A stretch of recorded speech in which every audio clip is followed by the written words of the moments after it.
WNST, Towson, Baltimore, and Baltimore positive. Yes, Adley Rutschman might be coming up this week. We'll talk some baseball around here, but they're running a little race this week. And despite the fact that the Kentucky Derby winner's not coming here, I'm still going to talk about it all week long. And we're excited about perhaps having a new track and different things here. We're dreaming the dream of maybe even a World Cup and a new track in 2026.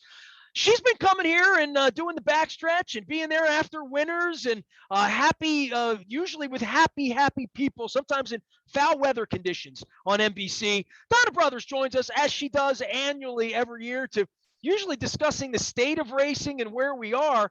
This is a new one. It's been a long time since Spend the Buck, and I remember all that we're talking about a Preakness without the Derby winner.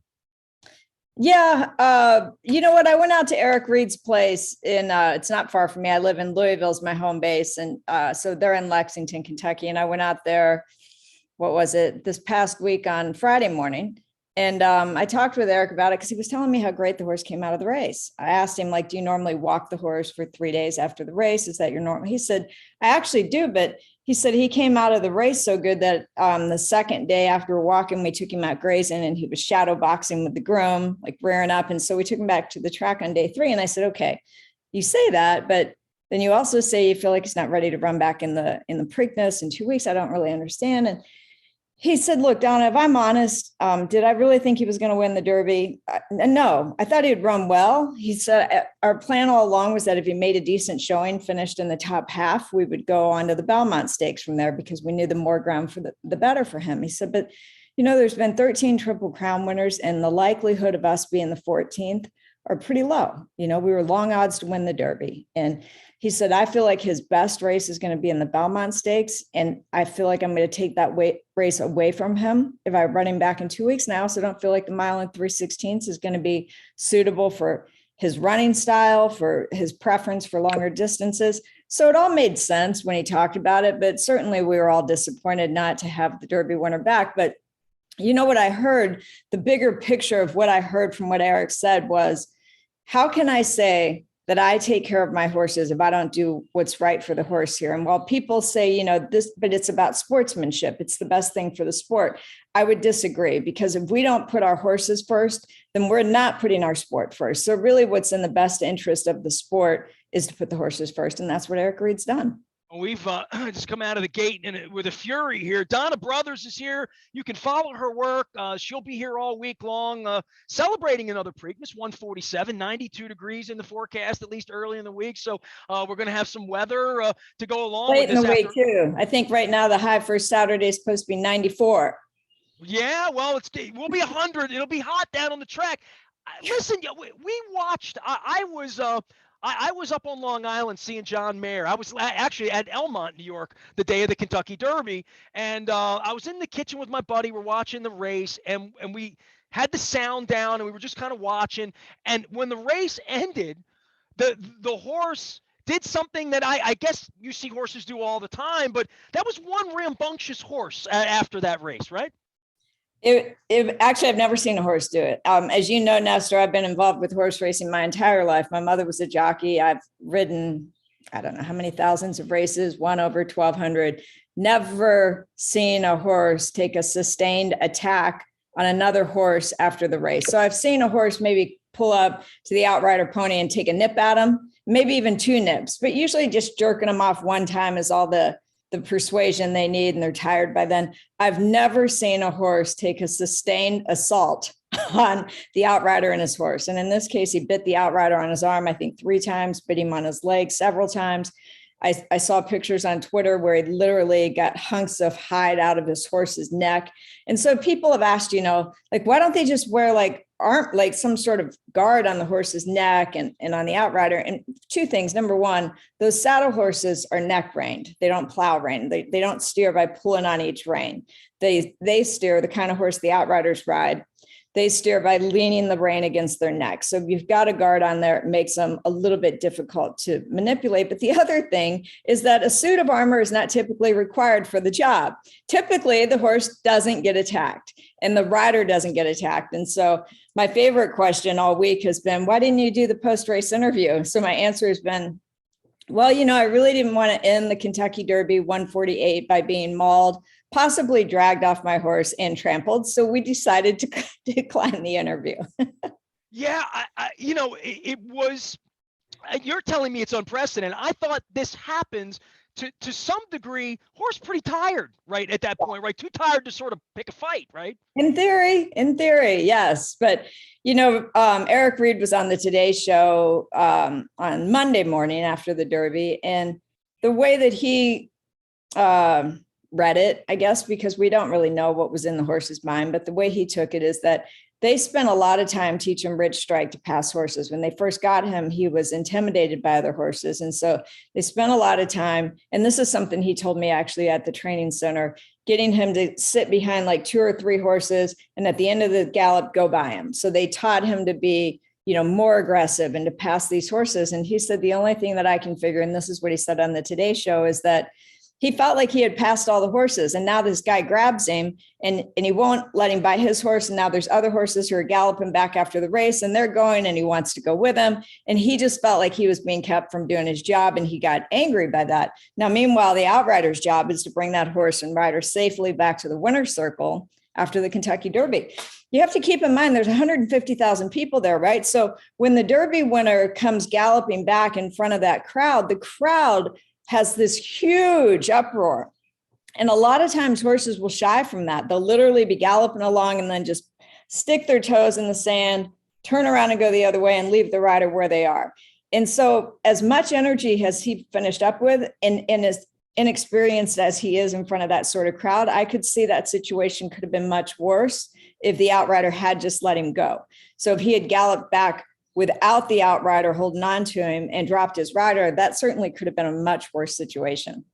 Well, I mean, certainly this horse and where were you? Where do you watch the race? Because you're so available. The minute the race is over, we see you. We usually see in normal times, roses, jockeys, tears, excitement, previous winner, new winner, all of that. And you have all that at your disposal. Like watching that race and the way it ended and the memorable. I mean, just crazy memorable in so many ways, and a shame again that this horse isn't coming to Baltimore and the stories that come with it as well. But in those last 15 seconds of the race where it looked like a different kind of race, for you to even study up on the 21st horse in the race, to even know that that horse would even be there, and watching it on a monitor for someone who watches a lot of racing like you, astounding race, right? Yeah. So to answer your first question, where did I watch the race? I'm standing behind the starting gate as the horses are loading into the gate on my saddle horse. And as they start to load the last couple of horses in, I'll take off jogging the wrong way of the racetrack, meaning the opposite direction that the horses are going to run. And I'll make it to around that, what is going to be their second turn, my first turn. And I'll stop and wait for them. About that time, they've now turned up the backside. And so they're running toward me, but I just stand there and wait for them to run by. So that's my 1 second to sort of get, not 1 second, I'd say I have about 10 seconds to get a nice view of how much horse each rider has under them. And so I get sort of a snapshot of the race. But the whole time I'm listening to the call of the race in my ear from our announcer, Larry Colmus.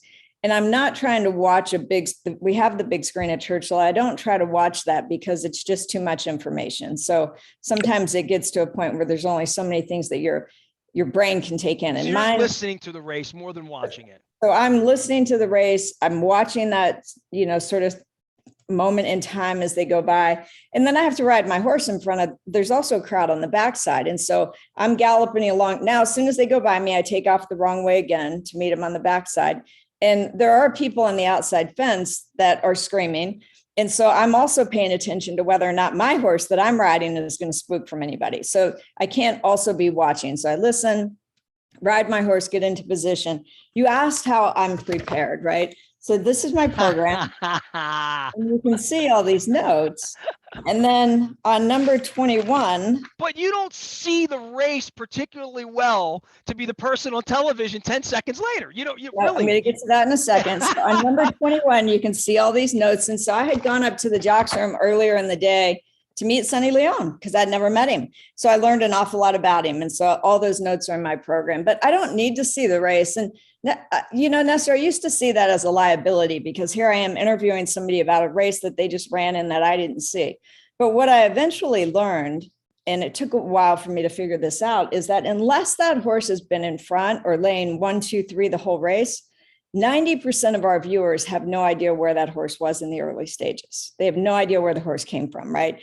And so it actually ends up being better because I can, from my position, say, Sonny, now if I would have had the chance to interview him, it would have been something along the lines of, Sonny, from the position that I am on my horse, I wasn't able to see the race. Can you walk us through those early stages?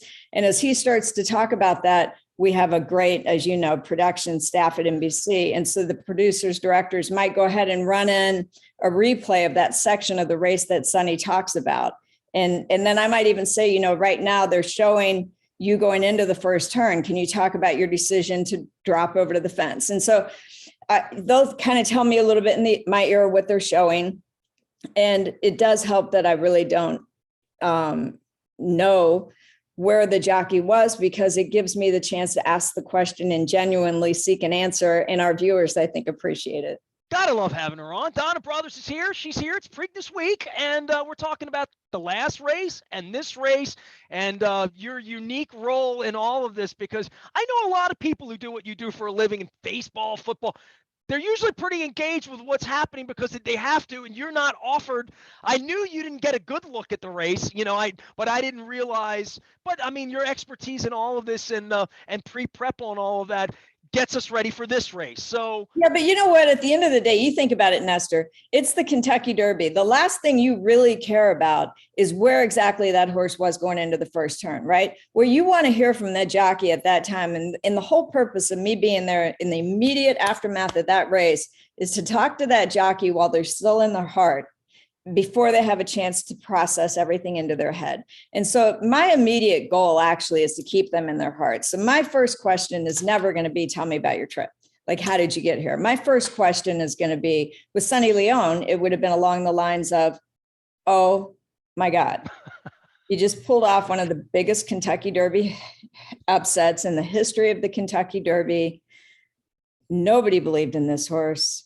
You've ridden him his last 3 races. What did you believe in him? Like, it would have been that. And it would have been, you came here from Venezuela 7 years ago. You've been riding at racetracks a lot of our viewers have never heard of. Leading rider at Mahoning Valley, yes, but did you really think you could win the Kentucky Derby? And what is it? So that's where I would have gone anyway. It's the Kentucky Derby. Nobody cares what position you got leaving the gate in that immediate aftermath. But it was a race. I mean, it was the race of all races for the winner, right? Yeah. And that overhead cam, the next couple of days, millions and millions of people, you'll never see that again. Don, I want to go back to taking care of horses, because Bob Baffert's not here and has been pariah'd out on this thing. The horse that won isn't coming. We've talked for years about this as a possibility, and I go back to 85 and Spend a Buck, and I remember that was a scandal, at that time, that the Kentucky Derby winner and the state of New Jersey and all the things that went into it. This time it's about, I don't think my horse can win. I want to take care of my horse. I think we can win this other race. But that's, in Baltimore, where we're fighting with Stronach, getting the building that you'll be in this week, that you'll see where we are in another year, remove. But we're trying to make this something. We can't have this happen, right? I mean, I think to most people who love horses, you would say 2 weeks, probably not the greatest idea. Yeah, probably we probably could think this through a different way.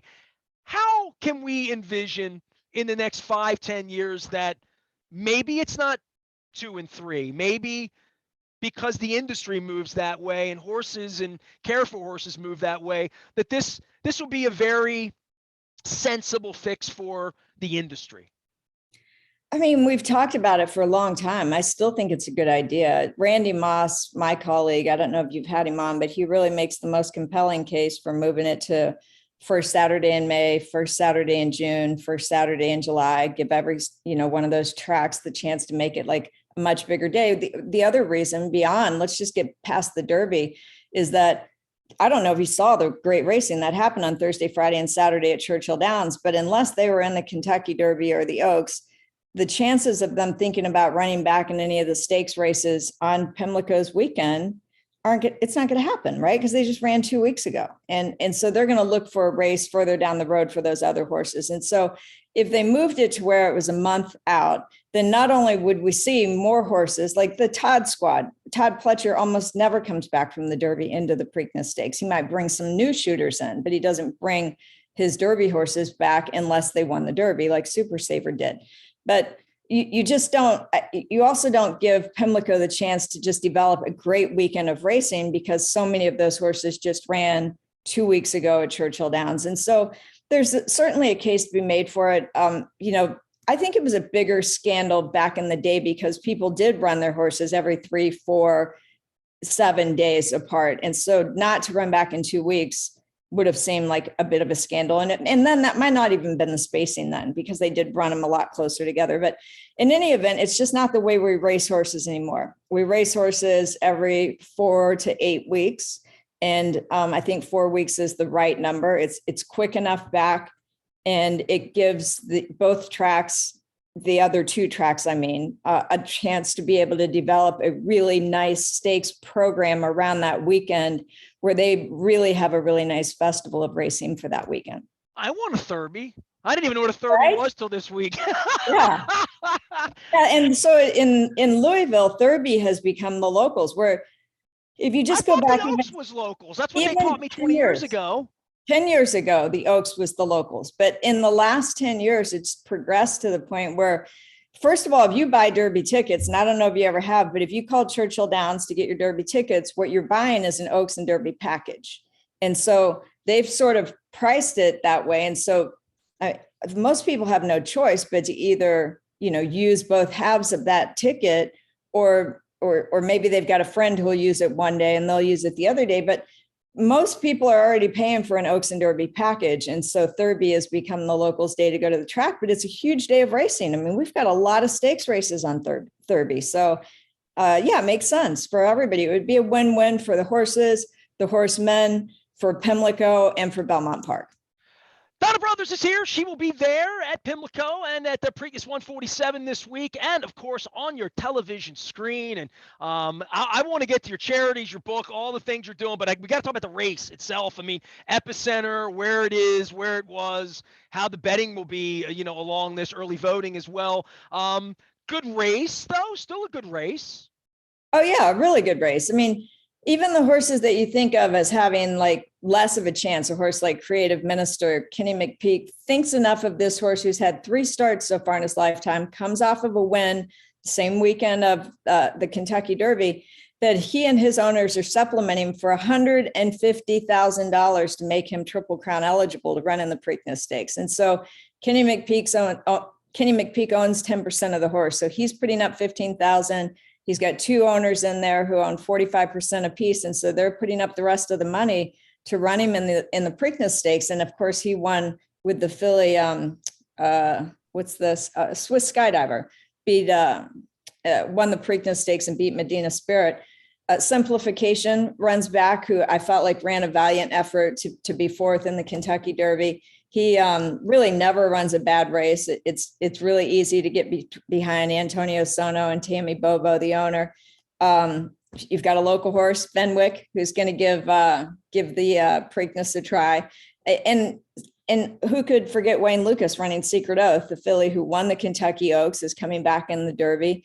In the Preakness Stakes, reminiscent of 2009 when we saw that with Rachel Alexandra. So we'll see if she's another Rachel Alexandra. I don't know about that, but early voting, who we really wanted to see run in the Kentucky Derby after his valiant effort, I would say, a 2nd place finish in the Wood Memorial. He's going to run back. And so it's going to be a good race. Armanac's in there. He's a horse who Starlight and SF Racing own in a partnership. He's shipping from California. He's a horse that won last time out in a nice race, not this level, but they feel like he's doing well enough to give him a chance. And so I think it's still going to be a great race, but Epicenter is the clear favorite. And I loved him in the Kentucky Derby. He was my pick in the Kentucky Derby. So unless I see something drastic change between now and then, Epicenter is still going to be the horse that I think is going to win it and the horse that I'm going to pick. But it's still going to be a great race. You and most other people at 6 to 5 here this week. Tell me about your book and tell me about the work that your book's doing, because I think it's sort of a wonderful concept anytime this time of year when my wife's going to put on a hat and look beautiful, and she's been on the yoga mat, she's really gotten in shape. Donna, she looks better than me. I have to now catch up. She's always looked better than me, but I'm really falling further Is behind she spending more time on the yoga mat than you, Nestor? Yes, she is. Yes. Wow. Yeah, but not lately. The last couple of weeks, I've been a good doobie. I'm back on the mat. I'm doing my sweating. I'm doing my laundry. Trying to get in beach shape here. But I would just say when people go. I lost your volume. Go to the track, especially there for we go. And listen, it's been. Oh, I'm sorry. You me now. Yeah, It's been 15 years since I been to the Derby, but I went for Oaks and the 2-day package and experienced it many times at the turn of the century. I think it's still the great, and I say it all week long. It's the greatest event in America. I've been to 28 Super Bowls. I know your friend Randy Moss has been to a few too, and I'll have him on later in the week. But there's nothing like the Derby, and everyone I talk to says it's bigger and better than it's ever been. And when I've gone there, it's so cultural to where you're from that most places you go, whether it's church, supermarkets, schools, wherever, people know a lot about horse racing there. I would say it would be a little lacrosse-y here, but baseball was always that way here during most of my lifetime, where people are just immersed in the culture of what it is, in the way Kansas is the basketball, or Indiana, or auto racing would be if you're in Charlotte, or open wheel in Indianapolis. But Baltimore, I've been doing this 31 years. I don't know a whole lot of people that read the form. You know what the track has looked like for long periods of time on weekdays. That this open door to you holding up that form that looks like Chinese literature to some people, that teaching people about the game is essential for anyone. And I say that about baseball, that's really struggling here. But when you have wisdom that you have and you want to share it and you want people to fall in love with the sport, that's really what horse racing needs. I fall in love with it every year, but I don't go back every month, and I should, and part of that's marketing and this and that and the facility, but I do love it when I go, and I always seek to learn more, and it's people like you that write books that teach people. Well, Nestor, one of the reasons why you love it when you go is because you understand the sport. If I sit here and watch a football game with my husband, he loves football. He's not a detail person, though, so he never understands the rules. So I'll say, well, why was that a flag on the play? And he'll say, oh, I don't know, sweetie. I hate that. I want to know why it was a flag on the play. I want to understand the sport, right? And so I have girlfriends who understand the details of football better than he does, and I'd rather watch a game with them because they can explain to me why that was a flag on the play, right? And so with horse racing, I feel like if people understood it better, they too would embrace it better. And for example, I realized, like, when you look at these past performances, it does look like it's like it's written in code. I learned to read that when I was 6 years old, and I'm not a genius. I'm not particularly a brainiac. And so it really just takes somebody showing you line by line what every single thing in there means. And then once you see it, it's like, oh, I can speak the language now, right? And so I had been covering horse racing for a few years, and I kept saying, somebody needs to write a horse racing 101 book. This language we have is really inside. I mean, if we say that horse looked like Secretariat, the casual viewer, one, doesn't know who Secretariat was. Two, if they did know who Secretariat was, they might know that he's a chestnut, and they might go, oh, when they say he looks like Secretariat, they mean he's also a chestnut, which of course isn't what we mean. We mean he's fast, looks super talented. In any event, finally, I decided nobody's going to write this book, so I got to write the book. So it's called Inside Track, Insider's Guide to Horse Racing. You can buy it on Amazon. It's in its third edition, because it needed some updates. The second edition was in 2014. And then, of course, we had, after a 37-year drought, Triple Crown winner in 2015. Luckily, I waited till 2020 to do that third update, because again, we had another Triple Crown winner in 2018. But the thing about the book is it's got a glossary of terms. Every single chapter is a standalone chapter. So if you want to understand more about how to handicap, and that's it, read that. If you want to know more about what's where to the races, if you want to know more about where these jockeys come from, what it takes to train a racehorse, how do you train a horse? Is it like training a dog? Names that you should know, just names from people in the past, Hall of Fame trainers, jockeys, great horses that you should probably know, great racetracks that you can go to. Anyway, So I wrote the book, and then 2 years ago, I decided, I was kind of embarrassed to talk about the book because I didn't want people to think that I was just promoting myself or trying to make money. Again, I felt like the book needed to be out there. I feel like if you don't need it, you've got 3 friends who probably do, that you'd like to have understand the sport better. And so my way of being able to feel like I could promote it better and really get it the recognition that it needs is if I donated 100% of the profits to the Thoroughbred Aftercare Alliance for Thoroughbred Aftercare. So Thoroughbred Aftercare is something I'm passionate about. I believe anybody involved in our industry has become more and more aware of how important it is, because at the end of the day, we're going to be judged by how we take care of our animals, not only when they're racing, but maybe especially when they're no longer able to race. And so for me, Thoroughbred Aftercare is essential, and that was a win-win for me. Tell me about Thoroughbred Aftercare real quickly and what they do, because the first horse I ever touched was Ferdinand. And Ferdinand's end of Ferdinand's life was well documented, and I think knowing, and my wife loves horses, right? So just knowing what happens to American Pharoah might not happen to every horse. Yeah, absolutely. So what you're meaning with American Pharoah is he's certainly a happily ever after. He's standing at stallion, and when he's no longer able to perform as a stallion, he'll live in a green pasture somewhere and have a happy ending. But in Ferdinand's case, he was sent to another country as a stallion when he wasn't as productive in the US anymore. And unfortunately, it was a country where they processed animals for meat, for human consumption. And that's, the story of Ferdinand. And so a lot of people started to realize, like, we have to really pay attention to what's happening to our horses, and not just the first person you sell it to after it's no longer able to race, but down the line. And so the Thoroughbred Aftercare Alliance itself is not an aftercare organization. What the Thoroughbred Aftercare Alliance does is they are an accreditation body for aftercare organizations. So now if you donate money to an aftercare organization, as long as it's TAA, Thoroughbred Aftercare Alliance accredited, then you know that it's a good organization and the money's going where it should. The second thing that the TAA does is we're a fundraising body for Thoroughbred Aftercare organizations.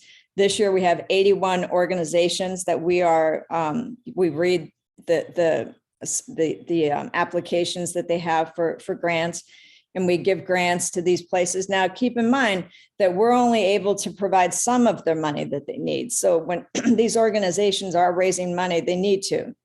So the Thoroughbred Aftercare Alliance raises some of the money, but they still have to raise a lot of the money themselves. So if you want to donate to aftercare, just make sure that the organization that you're looking at is TAA accredited. And if you just want to find one in your area, you can go to the Thoroughbred Aftercare Alliance website. You can click on organizations, and you can even organize them by state, so you can see which ones are in your particular state, your particular region.